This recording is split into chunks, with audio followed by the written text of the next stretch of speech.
Hey folks, this is Xandra Daniels, and I'm going to show you how to import multiple choice questions from your maybe Word doc exams that you would normally give on paper in a normal year, and how to convert them into Moodle quiz questions without having to type them all out. Because I know that took me a really long time when we switched over last semester in the spring, so hopefully it will help you this semester and next semester. So one of the things that you're first going to need to do, and there are several steps to this, so I recommend pausing, doing a thing, and then coming back and watching it again. But the first thing you're going to need to do is set up some sort of exam in your Moodle page.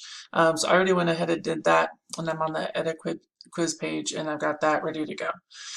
The next thing you're going to want to do is grab your exam. So this is my first exam of the year, or first exam of the semester. And so I'm just going to use it as an example.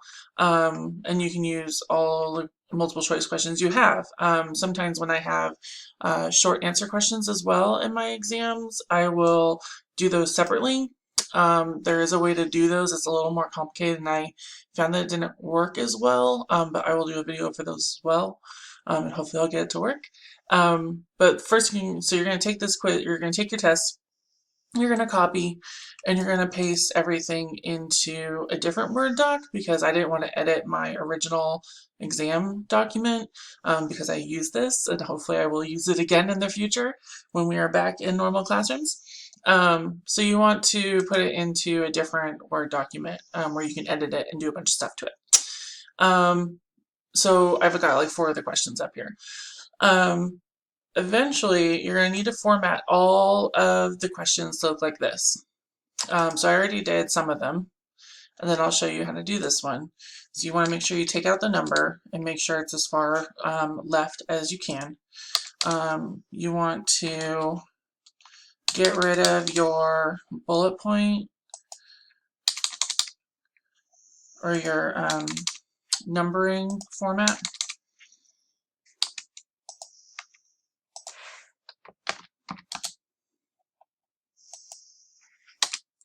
So you'll change all of these to look like that. So they're all left justified. And then you're going to put in the answer at the bottom. You want it all caps, colon, space, and then you put the letter that's the answer. So transfer RNA, what is the answer to this one? Transfer RNA is all of these things.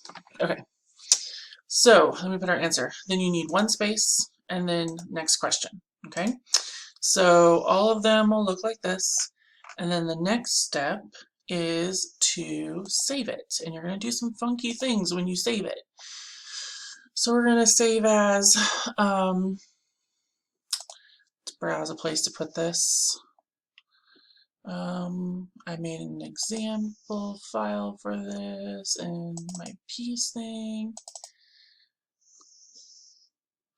And then you're going to save as Word type. You're going to change the type, which sometimes for me on my Word doc, it's over here in this area where you want to change the file type, but sometimes it shows up like this for me. Either one is fine, but you want to change it to plain text. So it should be a .txt file. So you'll save that. And then when this pops up, it's going to ask you to change the coding, right? Because you're not saving a Word doc, you're changing it to a text file, so you have to change the encoding. So you're going to do other encoding, and you're going to do Unicode UTF-8, okay? And you're going to save that. We're good to go there. So now if I wanted to go open that, it would look like this. Oh, see, and that one's not going to work because apparently, and then if there is anything weird like that like I didn't format it right in Word doc and then it made it weird here, I can fix it there and make sure, yeah, of course not, that it's all, yes, Okay. Probably because I have it open elsewhere. Okay. Anyway, you should be able to save it. There we go. See, now it's saved just because I had it open on the other file. Saved it this way, and so now it's all good. Okay, so now we have this document. All right, so now we're going back to Moodle, and we are going to edit the quiz, and we're going to add some questions. But in order to do that, we have to import the questions. So part of that process is coming down here to administration, and you're going to go to and you're going to go to question bank. When you go to question bank, the first thing, it's going to take you here, and you want to go to categories, and you're going to need to make a new category for this. So the parent category, I want it to be my example test. So I want it to be default for example test or top for example test. It really kind of depends on how you do your quizzes. I think if you have like a variety of questions in your question bank, using top would kind of help edit out which ones you use the most versus ones you don't use as much. I just always do it as default because it's easiest for me. So I just do that, and then I give it a name,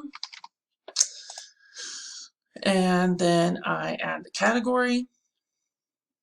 Okay, and then once I've done that, I'm going to import. And I'm going to choose the icon format, and I'm going to make sure my import category matches what I wanted, so the example test category that I just created.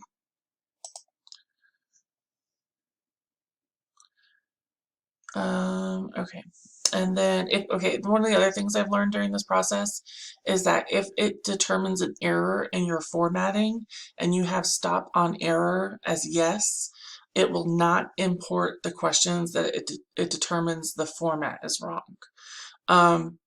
I don't like it to do that. I like to force it through. So I usually go no, either is fine. I don't like having to go through later and having to like figure out which questions got imported and which questions didn't. So I usually say no and roll with that. So then what we'll do is we'll take that file that we made, right, our funky text file, we'll put it over here in our upload window, and then we will import. So it says it's importing 4 questions. That's good. Those are the 4 questions I did. They're all there.